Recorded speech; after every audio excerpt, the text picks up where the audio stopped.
Good evening. I'm Meryl Streep, and it's my great honor to welcome you tonight to Physicians for Human Rights 2021 virtual celebration of health and human rights heroes.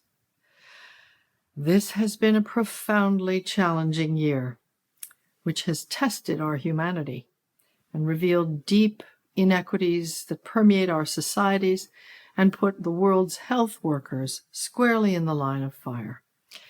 It was also a moment that highlighted PHR's extraordinary strengths, the kind of moment that they were made for. And as you'll see tonight, wow, did they ever meet this moment.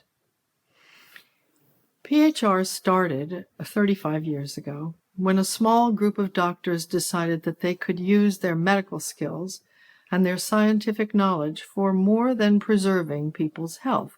They could use these skills and their credible voices to safeguard people's rights, to expose exploitation, inequities, and extreme human rights abuses. It was a fellowship of a few that has transformed into a movement of thousands.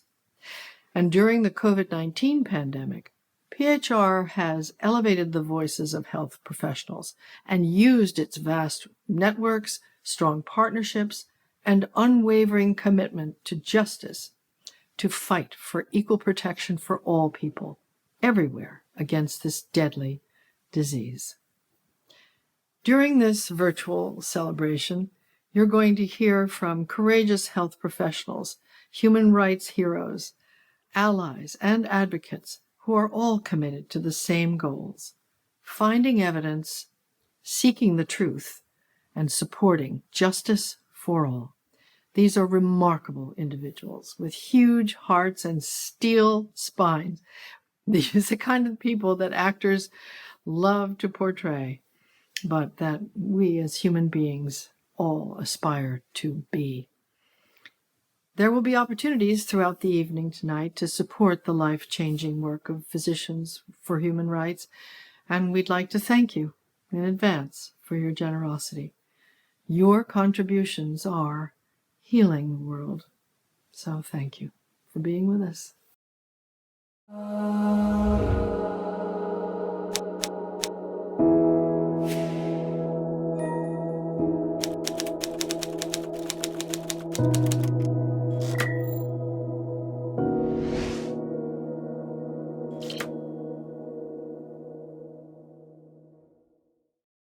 Good evening.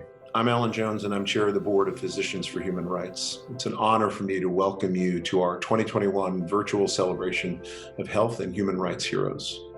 I'm here tonight with a simple message. Physicians for Human Rights was made for this moment in history. At a time of profound health inequities, with healthcare workers saving lives and risking their own, with the world crying out for the expertise and leadership of health experts, PHR steps into the fray. Tonight, you'll hear from an epidemiologist and physician from Brooklyn who rocketed to stardom as the country's leading medical voice and its conscience. You'll hear from a pair of scientists whose own cross-border journey brought us a world-changing vaccine, a public health professional who refused to back down from the science, even when her family was threatened, a doctor who, instead of running from patients with a mysterious disease, walked toward them in their time of peril. These are trying times, and health professionals are here to light the path forward. 35 years ago, PHR started when a small group of doctors decided to use their medical training not only to save the lives of a few, but to safeguard the rights of thousands, to expose torture, sexual violence, and extreme abuses. It started small, but today is a movement of thousands. Tonight, we mourn the loss of two of those founders, Dr. Jack Geiger, who took what he learned about health inequalities in the Deep South and shaped generations of doctors who weren't just looking out for their patients, but were also using their voice and expertise to end poverty and discrimination, to address basic human needs, and to ensure education, economic opportunity, and access to healthcare for all. We also mark the passing of Dr. Carol Eisenberg, who in her century-long life was a champion of ethics in medicine and public health. She was an intrepid pioneer and a leader of indelible consequence in medicine, in education, and in human rights. I will always be inspired by the depth of her compassion, by the strength of her exemplary spirit of humanity, and by the unfathomable number of lives she managed to touch, to improve, to ease, and to save. Jack and Carola's legacies were on full display this past year. As a pandemic tore across the country, our network swung into action, advocating locally, nationally, and internationally to protect health workers, shining a spotlight on the profoundly unequal ways that communities of color have been affected by the pandemic, and driving a science and rights-based approach to halting the spread of the disease. During our virtual celebration, you're going to hear from courageous health professionals, human rights heroes, allies, and advocates, all committed to the same goal: finding evidence, seeking truth, supporting justice. I want to thank you for being with us. Thank you also to our entire board, our extraordinary executive director, Donna McKay, our fabulous gala committee, and especially the co-chairs of tonight's gala, Kerry Sulkowitz, Dana and Andy Stone, and Tom and Deborah Aschheim. All of you, in ways large and small, have made an investment in PHR by just being here tonight. I come from the world of investing, and as far as I can tell, supporting PHR is one of the smartest investments I've ever made. And right now, one of the most important. It's yielded tremendous results, and I can't wait for you all to see how even in these most challenging times, PHR has changed and will continue to change the world. Thank you.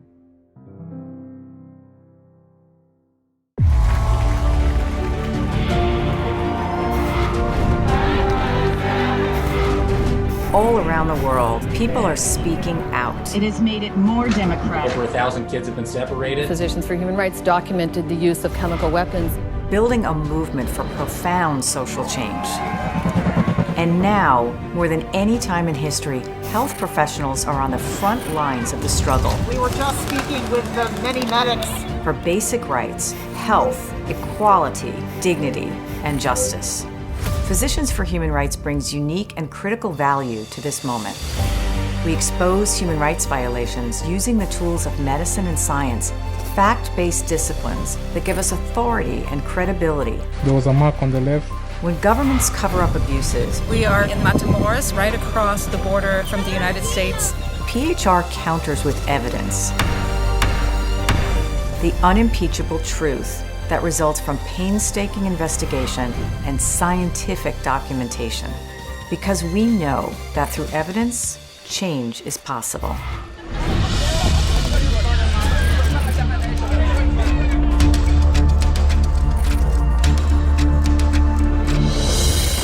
In the Democratic Republic of Congo, dozens of girls, some as young as 18 months old, were raped during a 3-year reign of terror in the village of Kavumu. In a landmark case at the end of 2017, based on crucial forensic evidence provided by local medical and legal professionals trained by PHR, a military court sentenced the perpetrators to life in prison.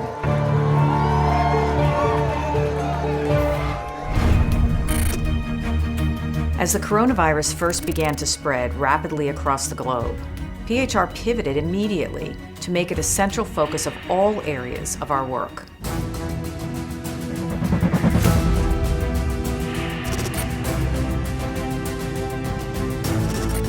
Thank you so much for joining us once again for our speaker series. We welcome leading voices in human rights, science, medicine, as well as voices from the front lines. We knew the inequalities that we saw in testing would be recapitulated when it came to vaccines. We're working in global coalition to fight for an equitable vaccine distribution.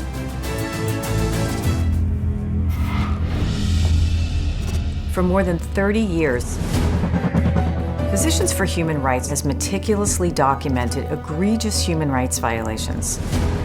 PHR will keep innovating, and together we will bring critical and credible evidence to the pursuit of justice and dignity for all. Through evidence, change is possible.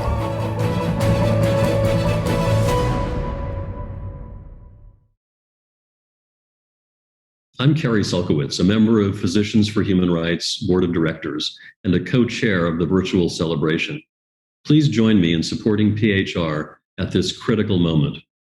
This past year, we've seen what has been demanded of healthcare workers around the globe as they've taken on the COVID-19 pandemic.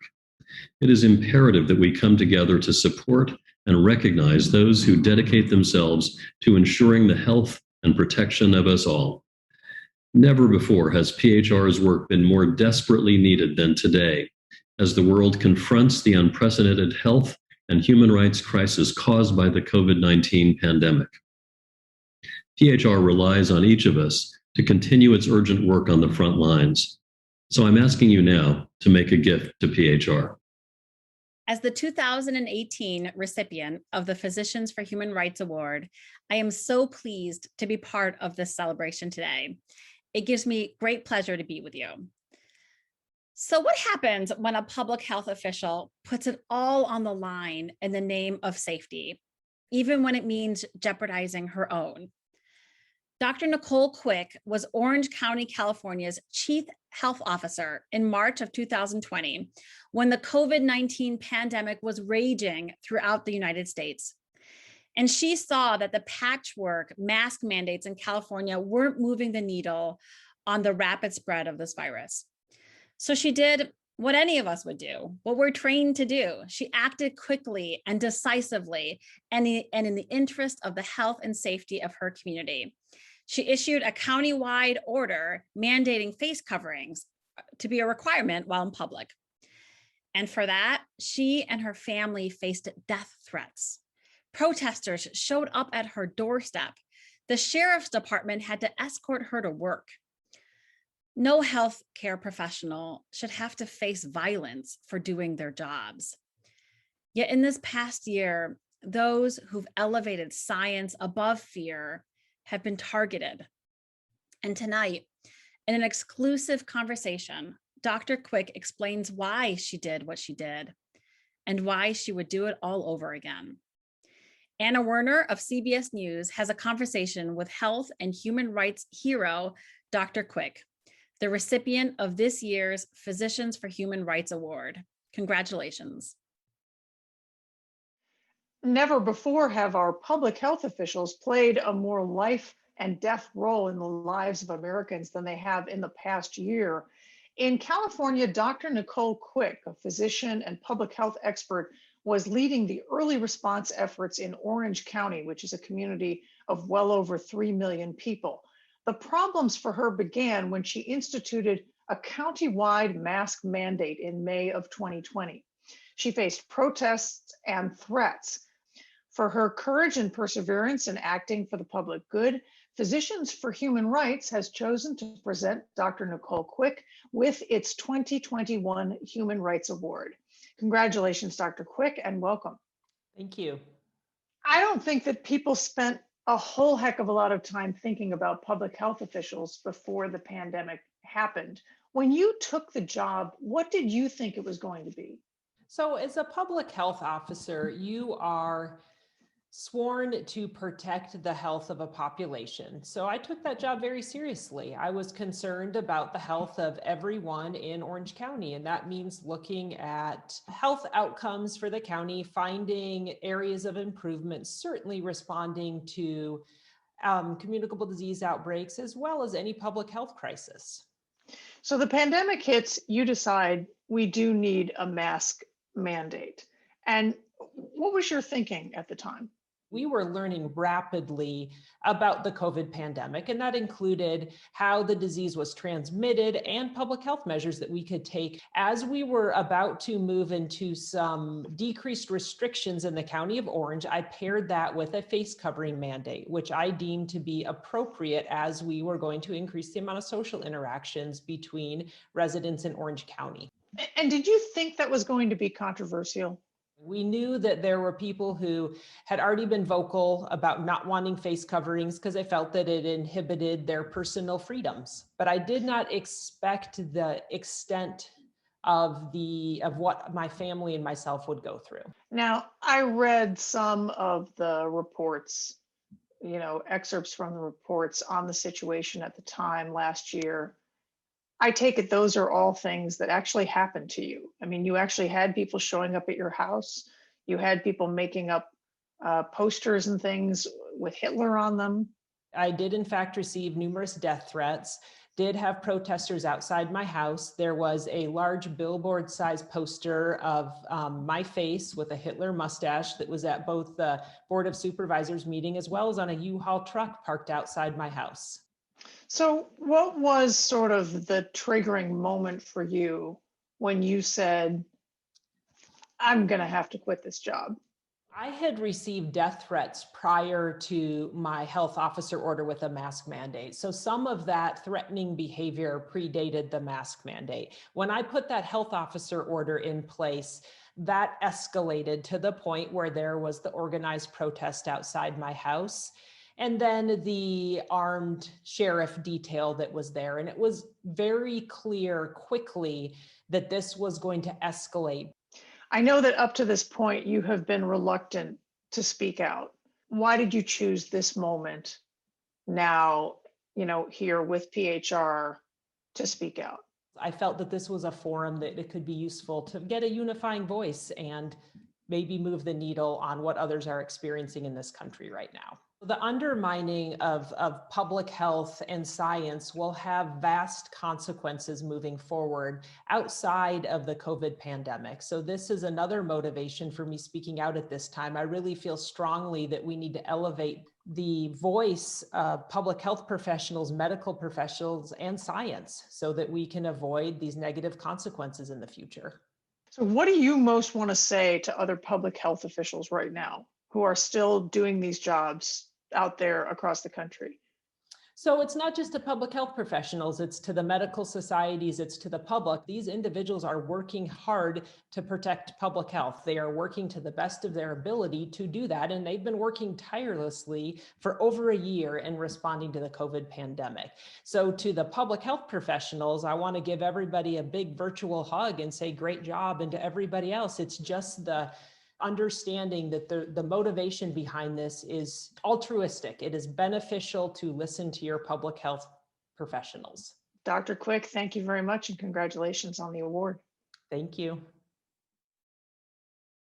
Every now and then, something truly extraordinary leaps out at us from the overcrowded spaces of social media. Recently, while idly scrolling through Instagram, I was stopped in my tracks when I came upon a clip of famed cellist Yo-Yo Ma.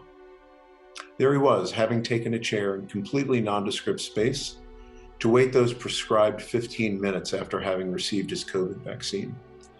While I spent those 15 minutes scrolling through emails on my phone, Yo-Yo Ma took out his cello and began to play. Pure magic. What a gift.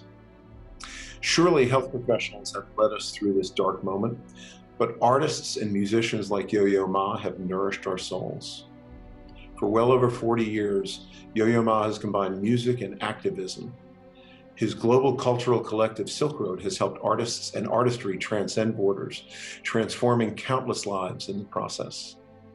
After the pandemic shut down performances around the globe, Yo-Yo began posting songs for people in quarantine, playing for medical first responders, for doctors on grand rounds, and for COVID patients in intensive care. He toured the Berkshires on the back of a flatbed truck, playing on a weather-resistant carbon fiber cello for delivery workers and essential employees, using his incredible gift to bring comfort and hope to people battered by the pandemic. 100 albums, 18 Grammy Awards. He's performed for 9 presidents, including at this year's inauguration. And now, his most important gig of the year, he joins us tonight for a performance of the Sarabande from Bach's Cello Suite No. 3. Friends and supporters, I am thrilled to present, almost 50 years to the date after his Carnegie Hall debut, the incomparable Yo-Yo Ma.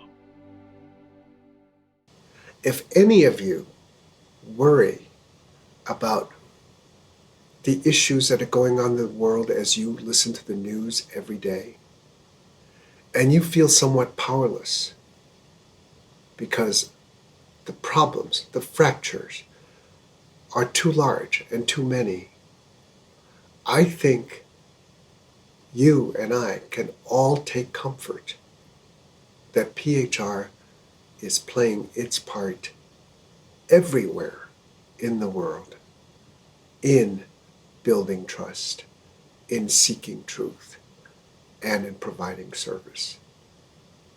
So whether it's in border areas, areas with strife, people who are escaping insane, impossible situations, the work of PHR is there to testify, to give witness, and to help.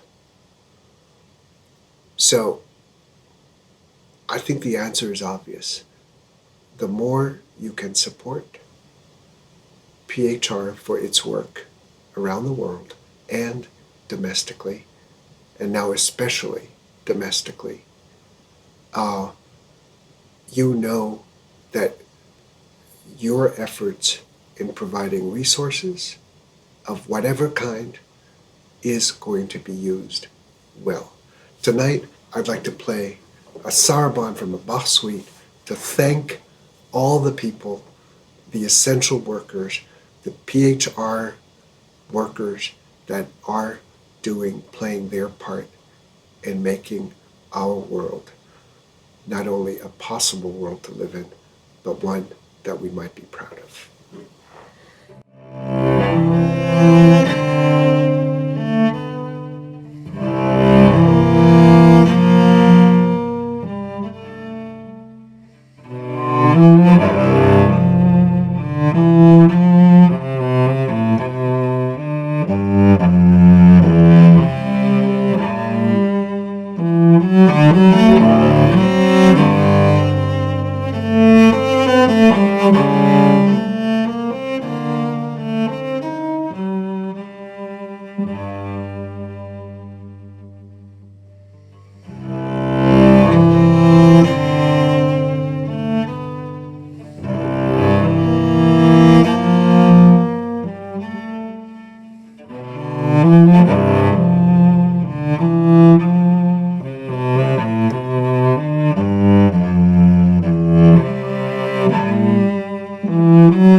I'm Deborah Aschheim, a member of Physicians for Human Rights Board of Directors and a co-chair of this virtual celebration. And I'm Tom Aschheim, Deborah's husband and a huge supporter of Physicians for Human Rights. The impact of our honorees is immeasurable, yet we all have a part to play in protecting human rights. PHR has never needed our support more than it does today. So please join us in supporting PHR at this critical moment. Thank you. Thanks a lot. You probably recognize our next guest from his work on MSNBC and NBC News and author of the New York Times bestseller, Separated: Inside an American Tragedy. That book and his reporting helped reveal to millions the dark truth of the Trump administration's family separation policy. While he's usually the one asking the questions, I'm very honored that today I get to interview the incredible Jacob Sobroff. Jacob, thank you so much for joining us. Donna, thank you for that really, really generous introduction. And it's an honor to be here with you. What is it about this subject, family separation, that made you feel that it wasn't enough just to report on it? You had to write a book on it, your first book, correct? The truth of the matter is, while I saw with my own eyes what we've all come to remember, children kept in cages under the Mylar blankets on those concrete or linoleum floors, supervised by security contractors, literally in a watchtower, only because they had been ripped away from their parents. I didn't fully, even as a journalist, understand how this could be possible in the United States of America. I really wanted to understand better how what I witnessed with my own eyes, and then as a journalist in some measure became associated with covering how it was allowed to happen, so that, honestly, so that it never happens again. So Jacob, tell us about the moment when you first realized the scale and the scope and the impacts of family separation. Oh, I'll never forget it as long as I lived. I walked into Casa Padre, a former Walmart in Brownsville, Texas, on June 13th, 2018, 250,000 square feet, 1,500 boys living inside for 22 or 23 hours a day, depending on the day of the week. You know, I have been inside jails and a prison. This place is a shelter, but effectively these kids are incarcerated. And that's when sort of something switched inside of me, and I realized something is not right here. You open your book with the line, I'm an unlikely eyewitness to one of the most shameful chapters in modern American history. So tell us why, in your view, the Trump administration's treatment of immigrant families stands out to you as one of the most atrocious human rights violations in recent years. And I think that can't be underscored enough, both for the book and subsequent to the book coming out. That was expressly to cause harm to families in order for them to stop coming here. I want to talk a bit about PHR's research and analysis on family separation, which you have cited extensively. And in your book, you write about PHR's conclusion that family separation in the cases we studied constituted torture. I understand that you stopped the presses to ensure that PHR's finding was added to your book. Why did you feel it was so important? That you all, as medical experts, had come to the conclusion that what the Trump administration did was indeed torture. It made perfect sense, you know, once I heard it, but it wasn't a word that ever sort of had literally crossed my lips. You don't want to believe that the United States government is perpetrating something so heinous as torture.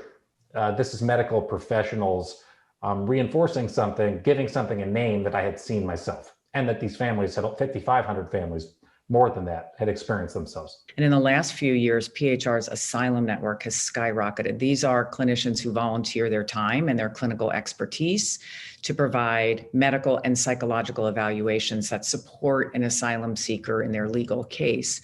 There are now 1,900 volunteers in our network, and many are watching this now. Is there a message that you would share with them? There is no more powerful messenger than a clinician or a medical professional in telling the story of this case outside of the families that were affected themselves. To hear from someone who cares first and foremost about what this means for children and what this means for families and just for human beings, from a medical, psychological perspective, it really is invaluable. And I think that we wouldn't be here talking about this today, still all these years after, had doctors not spoken up both in the heat of the moment, but also to talk about the long-lasting implications of this policy. And I'm certain of that. I just have one final question for you. What is the question that everyone should have asked you but hasn't? How will my children learn about and remember this?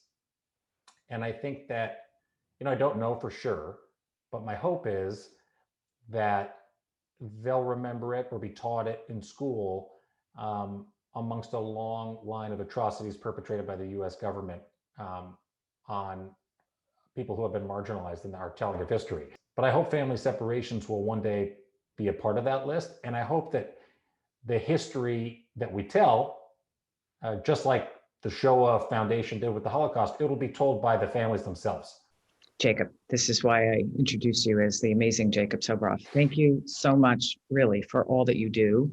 And we look forward to following your reporting efforts to secure justice and accountability for family separation, because I know you're going to continue to work on this and you won't give up. So thank you so very much. Donna, thank you. And thanks to Physicians for Human Rights, to everybody for all of the work that you do. I'm really deeply appreciative. Thank you. Hi, I'm Ken Jung. Not only have I played a doctor on TV, but I actually am one in real life. It's true, when I first moved to Los Angeles, I worked as an internist at Kaiser Permanente Woodland Hills. Shout out! I know from my experience in medicine how vitally important the work of Physicians for Human Rights is, and tonight is about honoring heroes in this field who've used their passion, courage, and their medical expertise to be the tip of the spear, to make a profound difference in the lives of people who desperately need our help. Dr. Azam Turechi and Dr. Ugur Sahin are the co-founders of BioNTech. Their vision was to use groundbreaking research and cutting-edge technology to develop pioneering therapeutics for cancer. But in January of 2020, when the COVID-19 virus began to paralyze the world, they refocused their mission on solving the biggest health crisis in over a century. Their partnership with Pfizer produced the very first COVID vaccine, a vaccine that has become the light after a long tunnel of darkness. PHR is proud to honor Dr. Turechi and Dr. Sahin today for their scientific vision, their personal courage, and their humanitarian leadership. And here, with Dr. Ashish Jha to help us learn more about this extraordinary team are tonight's honorees, Dr. Azam Turechi and Dr. Ugur Sahin. Özlem and Ugur, congratulations on receiving PHR's 2021 Human Rights Award in recognition and celebration of your extraordinary contributions as physicians and as scientists. You have inspired the world, and your work will help bring this pandemic to an end. Let me express our heartfelt gratitude for this nomination. Ugur and I, we are very honored and pleased to be in a row with our co-awardees. It's a particular pleasure because as physicians by training, we hold very high your organization, the Physicians for Human Rights. So thank you very much. And I do want to start, if it's okay, with the moment when both of you began to realize that we were about to have a pandemic and we needed a scientific response. I was reading a publication in Lancet on a Friday evening as a routine for doing literature research. And in the publication described this new outbreak in Wuhan with family members traveling to Wuhan, getting infected. And the publication showed a number of features of this new outbreak, which made me, which created a lot of concern. I did some calculations and realized that this is already a situation where the virus has most likely already spread worldwide.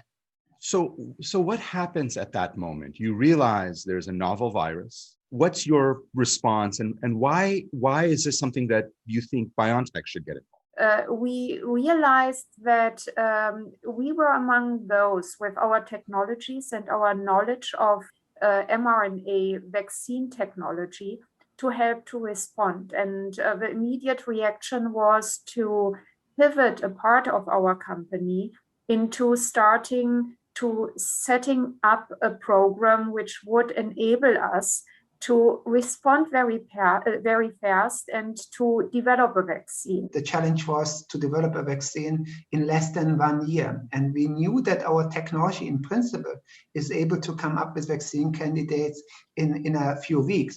The attitude with which we started the program was that we agreed that we would solve problems in real time. It was very clear that we could build on prior expertise. What were your expectations? What did you think would happen? So the expectation was in the range of it could happen that we end up without having an effective vaccine, a complete failure, and scientifically we might have a very effective vaccine. Was a very exciting moment, a moment in which we were grateful when we realized and were informed that the vaccine efficacy was far above 90%. Was there anything specific you did or just?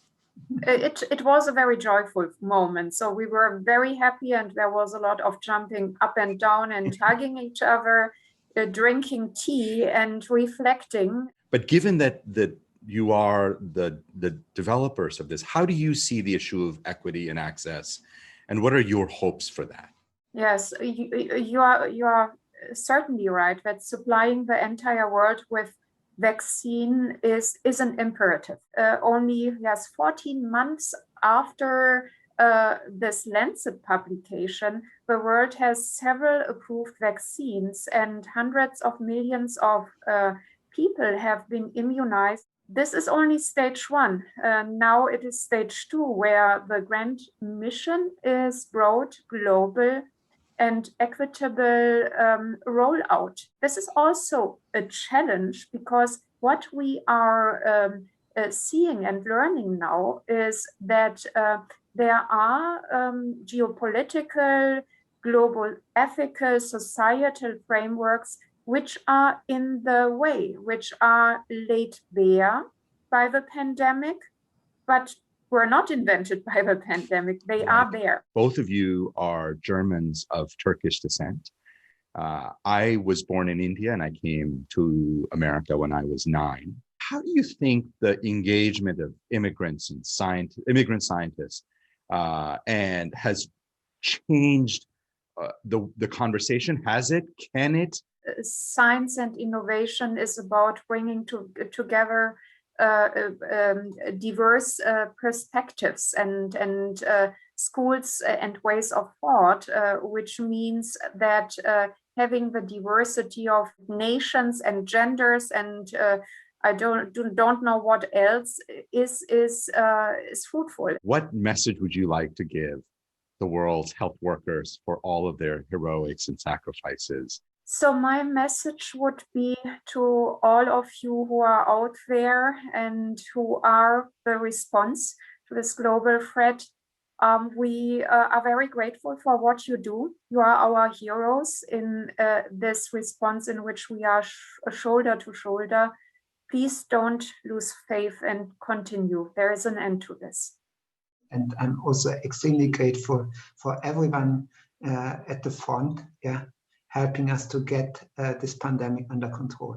Every pandemic ends, and this pandemic will end, but this pandemic will end much sooner with far fewer deaths and suffering because of the work that the two of you have done, and the world is grateful. So thank you very much. Thank you as well. This has been an excruciating year with unimaginable loss of life, livelihoods, and dreams. As most of the world isolated to protect themselves and their loved ones from the dangers of COVID-19, health workers met the crisis head on. They became the front line of protection for us all.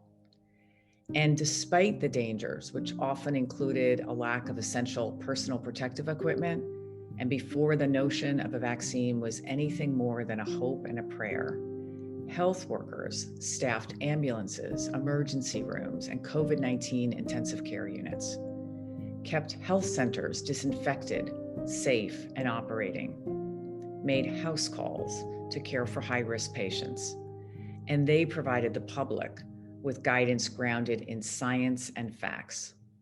They put their lives on the line, and their families also sacrificed in an effort to save as many lives as possible. More than 17,000 health workers lost their lives to COVID-19, and tragically, the pandemic is far from over.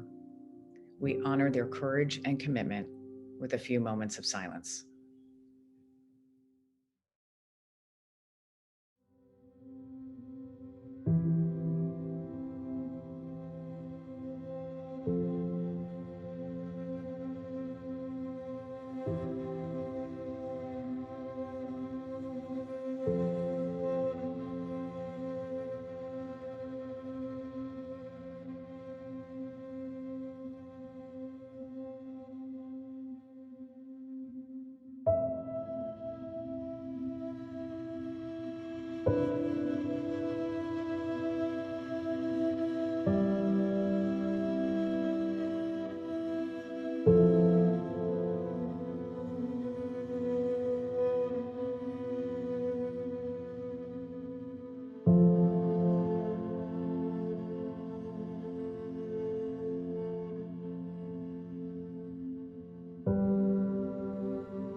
Hi, Alan Jones again. And I'm Ashley Garrett. Please join us in supporting PHR at this critical moment. We come together to recognize some of the heroes and leaders who have courageously advocated and fought for the health of others, not only during this pandemic, but throughout their careers.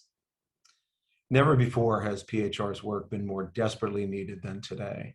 As the world confronts the unprecedented health and human rights crises caused by the COVID-19 pandemic, PHR relies on each of us to continue its urgent work on the front lines. Please join us in supporting PHR at this critical moment. Thank you. Thank you. Laredo, Texas is a close-knit town with big families and close bonds. It's what keeps the community strong. Tragically, amid a raging pandemic, the city quickly became the epicenter of the COVID-19 outbreak in the Lone Star State. At the center of the chaos was cardiologist Ricardo Sigurowa. Last March, as the COVID pandemic set in, he shuttered his practice and began doing what his father used to do, make house calls. Not only did he visit colleagues from his own hospital, who were among the first to become sick with COVID-19, but also many uninsured Texans, who Dr. Sigurowa treats anyway. He also began speaking out, taking to the airwaves and the web to speak, when he felt city and state officials were allowing the virus to tear through his community by refusing to impose stricter public health measures in Laredo. He's continued to be an outspoken advocate of patients and his community, which is why the Texas Monthly has called him the Fauci of South Texas. Dr. Sigurowa was born into a family of 10 children, 5 of whom went into medicine. One of the siblings is Francisco Sigurowa, a leading transplant surgeon and chair of the board of the Ford Foundation, who joins us to help us learn more about our honoree and to present his brother, Dr. Ricardo Sigurowa, with this year's Physician for Human Rights Award. We are pleased to bring you this conversation with these extraordinary brothers. Well, for over a century, the Sigurowa family has had the privilege of caring for so many wonderful patients from Laredo.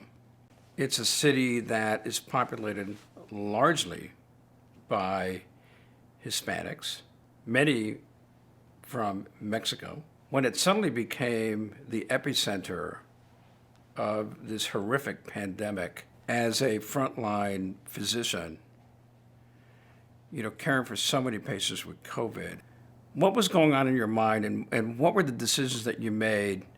In March, we had our first COVID-19 patient. So he infected our nurses, our doctors, the custodial staff, the cafeteria people, and the first surge of COVID in Laredo Medical Center, our hospital, was the epicenter of it. And at that time, this was now the third week of March, I decided that I was going to close my cardiology practice to cardiology and begin taking care of COVID. I remember distinctly thinking of Dad at the time. And I said, Dad would go to where the illness is. And there was a tremendous amount of fear because there was no treatment, because it was so infectious. So when someone in Laredo was diagnosed with COVID, the hospitals did not want them. They were sent home, and they were treated like lepers. And so I started making house calls. When you make a house call, you don't take care of only the disease. You see the entire panorama of what that family is going through. And then you end up getting COVID. I did not get COVID from a patient. And I think that that was very important because remember the fear. And I didn't want others to fear taking care of COVID patients. I got COVID-19 when I gave a news interview at our local TV station. And 14 of the 18 employees that day had asymptomatic COVID. And the reporter had symptomatic COVID. During the interview, I said, oh my God, this guy has COVID, but I didn't have my mask on. My daughter, who ran a social website, Laredo Contra COVID, kept her mask on. She didn't get it, I did. What did you learn from that experience? It was clear. The virus doesn't discriminate. The virus does not discriminate. It's going to hit the young, middle-aged, and the old, whoever's exposed to it. And then, if the virus doesn't discriminate, why does government discriminate? Why in the world did we allow the federal government to give these vaccines to the state? There is institutional discrimination. And I can only talk about my community. We were the #1 hotspot in the country, not in Texas, in the country for weeks, in the state for months. We get half the vaccines that a similar county with the same population, Lubbock County, gets. And their incidence, minuscule compared to ours. How do you explain that? There's only two ways. One, it's discrimination, or two, it's stupidity. But I have lived on the border all my life. My family has lived on the border for 100 years. The border has been the bastard child of Texas. We were unprepared. But a true leader is going to send the National Guard, the military, whoever they need to send to a community that's in dire need to save us. Exactly. And so that institutional discrimination has occurred and still occurs is clear in my mind. Because they're not stupid. How do you think the individuals now look at providers? What's the view of the public to medicine It's changed now? dramatically. I think that the public has gotten a glimpse of what healthcare providers go through. the heroes, the nurses, the custodians, the cafeteria workers who continue to go to work even though the enemy's there.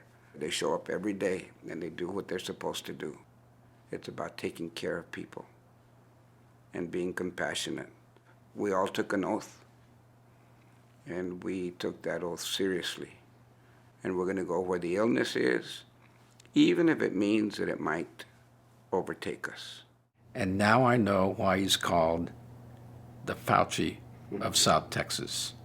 It's an absolute honor and a point of great pride for me that the Physicians for Human Rights, is recognizing you as the 2021 Human Rights Awardee.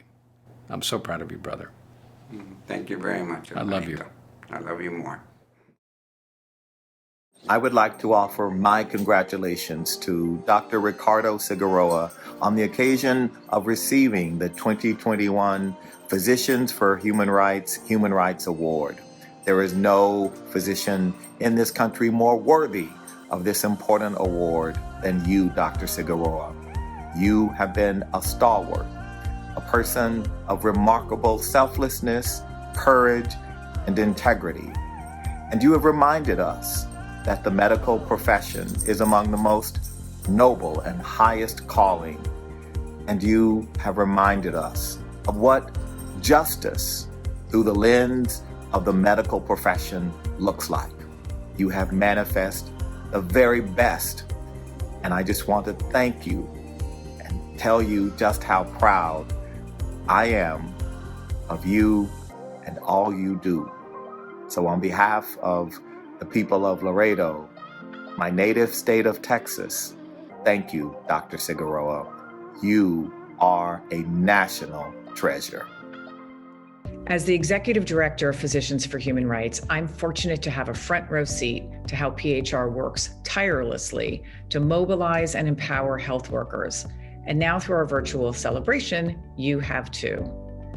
This past year, we've seen what has been demanded of healthcare workers around the globe as they've taken on the COVID-19 pandemic. I'm asking you to show your commitment and support for our frontline heroes and health workers with your gift. Thank you. It's no exaggeration to say that Richard Horton is an icon of global health. A physician, researcher, journalist, leader, spokesman, advocate, and more. I've known Richard for many years, and one of the things that I think is perhaps the best kept secret about Richard is that even though he is the editor-in-chief of the leading medical journal in the world, I think what he really is a human rights activist in disguise. Working with Richard can be exhilarating. It's definitely enlightening, and a lot of times exhausting, just keeping up. I see Richard as both a disruptor and a transformer. I think he'd argue that to be a true transformer, you need to disrupt first. Richard is an international treasure, and our world is far better off because of his vision and his service to health and human rights. He also happens to be extraordinarily kind and generous as a human being. I found Richard to have such a probing mind, to be such a creative thinker, and really, most fundamentally, to be an enlightenment thinker, meaning this is somebody who saw that science and medicine should serve the public good. One of the many things I admire about Richard is his ability to connect science and research to politics, economics, the environment, and human rights. The Lancet, under Richard's leadership, has without question become the premier public health journal in the world. He's been most influential in shaping how all journals, major journals in the world, deal with health, medicine, and science by approaching these issues through problems of evidence, ethics, and argument. What I think he has really pioneered, which is very different, is to take the Lancet and now the Lancet family of journals and to really use them as a tool to advance global health and to advance accountability in global health. To Richard, creating equity fairer societies, and recognizing the right to health is what underpins global health. He always says The Lancet is more than just a medical journal. And what he has done in the past 20 years is to curate the journal into an instrument, a vehicle for science-based advocacy to bring political and social change to advance health for all.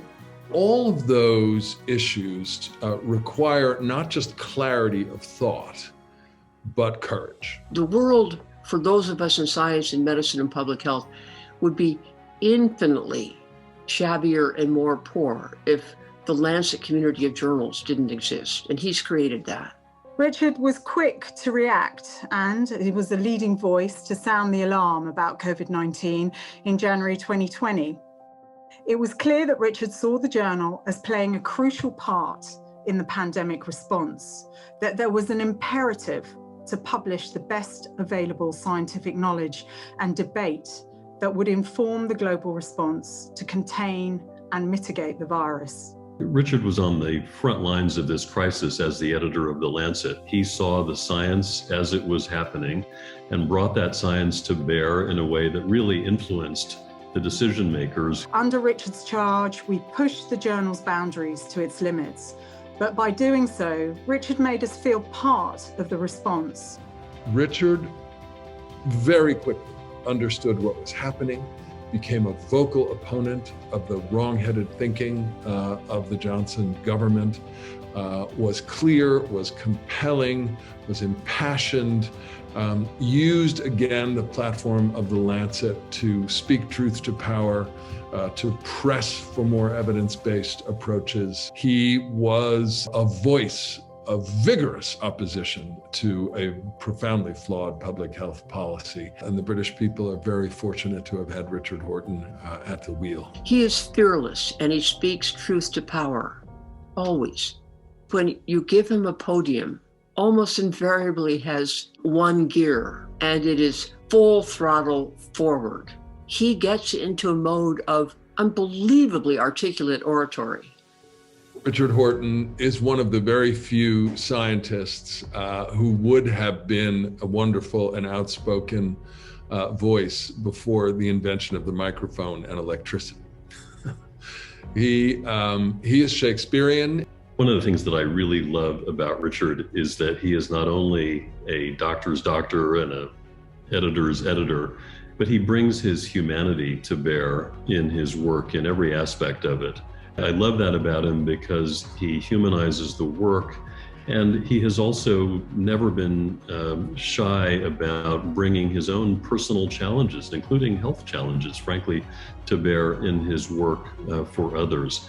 And so I see him as not only a great friend and a brilliant medical editor and an advocate, but also deeply human, and that really makes him quite special. We're so fortunate to have Richard's leadership as a member of our board.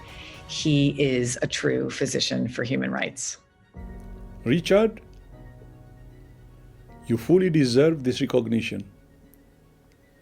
Thank you for everything you have done and everything you are. Warm greetings to you all. I am delighted to extend my enthusiastic congratulations to Dr. Richard Horton on being a recipient of the 2021 Physicians for Human Rights Award. This award is in recognition of Dr. Horton's extraordinary leadership and advocacy on global health issues, and as a leading scientific and human rights voice at the forefront of the COVID-19 pandemic. Dr. Horton has been a leading spokesperson for human rights for over 30 years. Beginning in 1990 as the assistant editor of Lancet and as editor-in-chief since 1995 of this highly prestigious and influential journal, he has used this as a sounding board addressing critical societal and political issues affecting global public health. I have known Richard for over 3 decades, during which time we have worked together on crucial health issues from HIV/AIDS to Zika and Ebola. He has spoken out against discrimination and stigma against people with HIV and AIDS, as well as social injustices of others. The critical use of data in advancing and promoting health has been a hallmark of his career. Most recently, he has been on the forefront of advocating governments worldwide to urgently and expeditiously take all necessary actions to respond to the COVID-19 pandemic. He has sharply criticized his own government, as well as others, when they have not followed the science and rapidly implemented data-driven strategies proposed by public health leaders to protect human life. Dr. Horton's efforts are truly aligned with the purpose of this highly prestigious award from the Physicians for Human Rights that recognizes extraordinary contributions to global health and social justice for all peoples. We are incredibly fortunate to have Dr. Horton on the front lines of our battle against COVID-19 and other emerging and re-emerging infectious diseases. Even a global pandemic is no match for his tireless and dedicated drive for advancing public health and social justice on a planetary level. It is my honor to present to Dr. Richard Horton the 2021 Physicians for Human Rights Award. Congratulations, Dr. Horton. Well, thank you so much, Dr. Fauci, for that introduction. And hello, Richard, and congratulations. Anna, thank you so much. It's a pleasure to be with you today. Looking forward to our conversation. You talk about global health and human rights as linked. How do you explain to people why you say that and what it means to you? My starting point is always the beginning of the Enlightenment. If you go back to the Enlightenment, the purpose of acquiring knowledge, putting knowledge together, synthesizing knowledge, wasn't just to create a dictionary in Diderot's terms. It was actually to bring knowledge to bear for social progress. And what interests me is how we revivify that original idea of knowledge as an instrument for social progress. And at the heart of that is the idea of health as a human right and actually science as a right for every citizen, to take part in science, but also to be the beneficiary of the products of science. And we couldn't be living in a time more relevant to rethink the way those rights are applied in our global society. Now we're in this situation where the discussion is around vaccine equity. Last summer, you predicted that the richest and most powerful countries would be in a race to buy up all the vaccines. So nearly a year later now, how do you judge how the vaccine distribution has played out around the globe? You know, Anna, right now, this is the worst moment in the pandemic, not the best moment. We're thinking about opening up our societies, our economies are going to grow this year, but actually from a global perspective, the situation is devastating and getting worse. You know, the prediction is that by August the 1st, over 1 million people will have died from COVID-19 in India alone. Over 1 million people. Now that isn't a tragedy, it's a human catastrophe. And what is the world doing to come together? And what do you see them doing to come together to prevent that?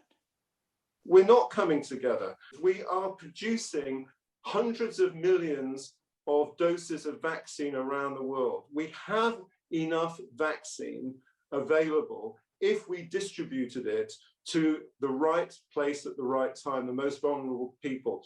So we have this terrible fracturing of the world where countries that are able to pay for vaccine are doing so, but not recognizing that the true solution is going to be to vaccinate all peoples in all countries. So it's a very much a me first approach, and it's an approach that will ultimately fail. And we will see literally millions of people die unnecessarily because of that approach.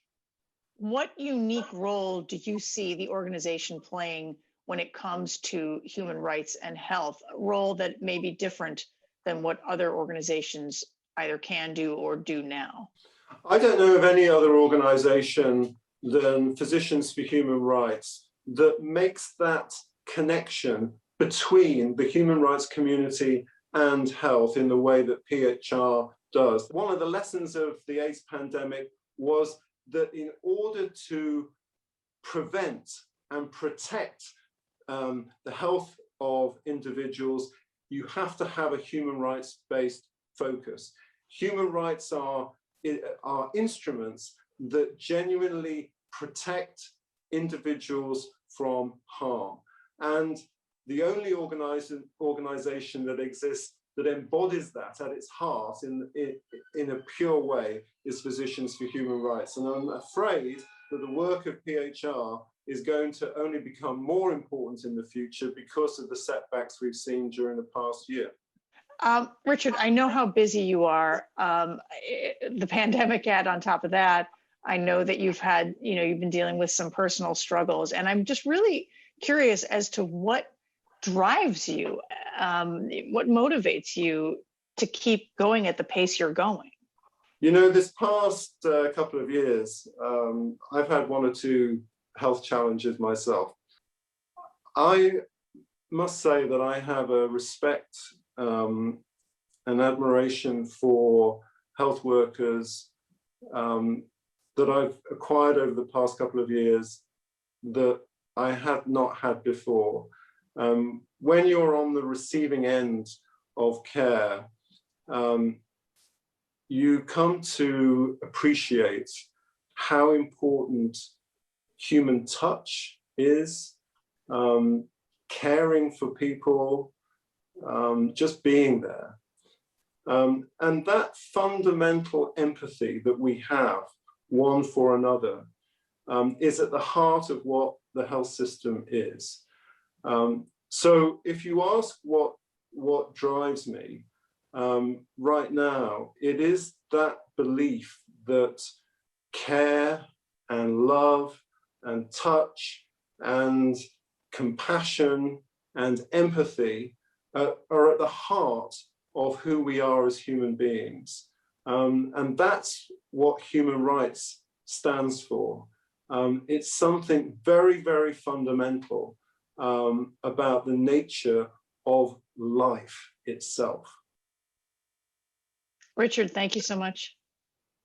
Thank you, Anna. It seems only right that tonight we're hearing from musicians who care deeply about the human condition. Our next performer is violinist Inchi Chang, who's graduating from Harvard Medical School, and Dr. Lisa Wong, Associate Co-Director of the Arts and Humanities Initiative at Harvard Medical School. Lisa is a musician, arts education advocate, and a pediatrician dedicated to healing her community through music. She's a long-standing member and was for 20 years the president of the award-winning Longwood Symphony Orchestra, a volunteer nonprofit orchestra based in Boston, Massachusetts, comprising mostly, you guessed it, healthcare professionals. Their mission is to perform concerts of musical diversity and excellence while fundraising for health-related nonprofit organizations that benefit medically underserved communities. Throughout the COVID-19 pandemic, they brought the joy and comfort of live music to hospitals and senior living facilities in the Boston area, as well as through virtual concerts. Inchi has been playing the violin since age 4 and has performed in concert halls in more than 10 countries. Like Lisa, Inchi is a member of the Longwood Symphony Orchestra, and last year she co-founded the Virtual Bedside Concerts program to bring live, virtual music performances to hospital patients to alleviate the isolation and loneliness caused by the COVID-19 pandemic. And now, please enjoy Inchi Chang and Dr. Lisa Wong performing Salut d'amour, or Love's Greeting, by Sir Edward Elgar. This is dedicated to all of the workers around the world that are supported by Physicians for Human Rights, and in gratitude for the work that they've all been doing, particularly during this pandemic year.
As the world confronts compounding crises, the work of PHR has never been more vital. The health, human rights, and safety of so many of the communities that PHR works with, immigrants, asylum seekers, Black and Brown communities, frontline health workers, sexual violence survivors, and civilians in conflict zones, among so many others, continue to be threatened every day. PHR is ensuring that their voices are heard, that their rights are protected, and that their persecutors are brought to justice. Join us by supporting this critical work. Thank you. As I said earlier this evening, PHR was made for this moment in history, but it's also made for the next one. As we emerge from a global pandemic, both of a virus and a profound inequality, the world needs the expertise of health professionals more than ever to fight for the rights of all. We at PHR are doubling down on our commitment to putting science and medicine at the service of justice, equity, and human rights. Thank you to the heroes of health and human rights who we celebrated tonight. Dr. Richard Horton, Dr. Aslam Turechi, Dr. Ugur Sahin, Dr. Ricardo Sigurowa, and Dr. Nicole Quick. Each of you has displayed remarkable courage, and your examples inspire us tonight and as we go forward. And to Yo-Yo Ma, Dr. Lisa Wong, and Inchi Chang for your moving performances. Thanks to the PHR staff who make this work possible, including the world-class team who organized this evening's virtual celebration. And finally, thank you to our viewers and donors. Your support makes this inspiring work possible. We couldn't do it without you. Thank you for joining us.